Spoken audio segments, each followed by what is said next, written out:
Hi అండి. చిక్కుడుగాయలతో protein చాలా ఉంటుందండి.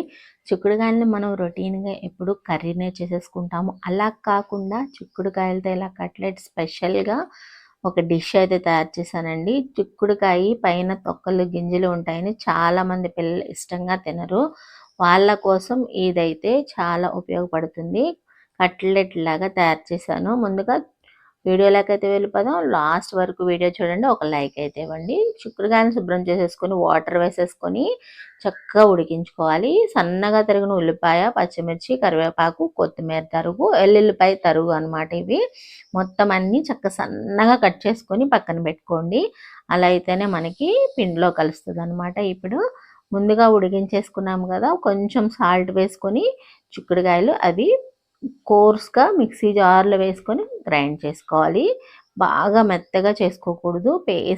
బాగా పేస్ట్ లాగా అయిపోకుండా పలుకులు పలుకులుగా ఆపుకుంటూ మిక్సీ జార్‌లో వేసుకొని చక్కగా కోర్స్‌గా గ్రైండ్ చేసుకోవాలి. ఇదిగోండి ఈ విధంగా గ్రైండ్ చేసుకోవాలి. ఇలా చేసుకున్న తర్వాత ముందుగా కట్ చేసి పెట్టుకున్న ఉల్లిపాయ, సన్నగా తరిగి పెట్టుకున్న పచ్చిమిర్చి తరుగు, సన్నగా తరిగి పెట్టుకున్న వెల్లుల్లి తరుగు, కొత్తిమీర, తర్వాత కరివేపాకు కూడా యాడ్ చేసేసుకొని కొంచెమంతా పసుపు, కొంచెం రుచికి సరిపడినంత సాల్ట్, ఆల్రెడీ ఇందాక సాల్ట్ వేసాం కాబట్టి చూసుకొని వేసుకోండి.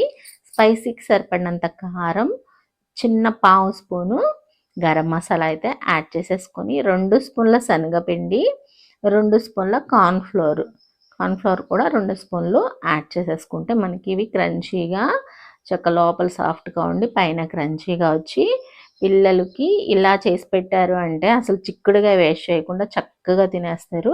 ఇప్పుడు చిక్కుడుకాయలకి అవి రెడీ అయిపోయింది కదా, మనం అంతా మిక్సీ జార్లో వేసేసుకుని అన్నీ వేసి కలిపేసుకున్న తర్వాత ఈ విధంగా చక్కగా మీరు కట్లెట్ లాగా తయారు చేసేసుకోవాలన్నమాట. ఇదిగోండి చూసారు కదా, ఇలాగ చక్కగా చేతికి ఆయిల్ రాసేసుకొని ఒక ఉండ తీసుకొని అన్నీ ఒకే సైజులో ఇలాగా చక్కగా తయారు చేసేసుకోవాలి. మొత్తం తయారు చేసి పెట్టుకుని ఆ తర్వాత మనం ఫ్రై చేసుకుంటే చక్కగా త్వరగా ఒకసారి 5 నిమిషాల్లో మనకి ఫ్రై అయిపోతుంది. ఇది డీప్ ఫ్రై కాదండి, షాలో ఫ్రై.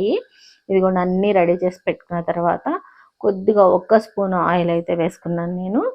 ఆయిల్ వేసేసుకొని ఈ కట్లెట్లన్నీ కూడా దానిలో వేసేసుకోవాలి. మొత్తం ఒకేసారి చక్కగా పిల్లలకి ప్రోటీన్ ఉంటుంది. ఒకేసారి వేసేసి డీప్ ఫ్రై కాకుండా షాలో ఫ్రై ఇలా చేసి ఇచ్చేస్తే ఆయిల్ లేకుండా ఉంటుంది, ప్రోటీన్ రిచ్ ఉంటుంది, ఆరోగ్యానికి చాలా మంచిది. చిక్కుడుకాయలు వేస్ట్ చేయకుండా పిల్లలకి చిక్కుడుకాయ అని తెలియకుండా చాలా ఇష్టంగా తినేస్తారు. చూసారు కదా, ఇలాంటి మంచి మంచి వీడియోల కోసం మన ఛానల్ని సబ్స్క్రైబ్ చేయండి, గంట సింబల్ ప్రెస్ చేయండి. ఇప్పటి వరకు లైక్ చేయని వాళ్ళు ప్రతి వీడియో వెనకాల ఒక లైక్ అయితే ఇవ్వండి. చూడగానే మాకు ఒక ఎంకరేజ్మెంట్గా ఉంటుంది. కట్లెట్లు అయితే సూపర్గా ఉన్నాయి, చాలా చాలా టేస్ట్గా ఉన్నాయి. ట్రై చేసి కామెంట్ సెక్షన్లో ఎలా ఉన్నాయో తెలియజేయండి. ఓకేనా, సరేనా అండి. Thank you for watching.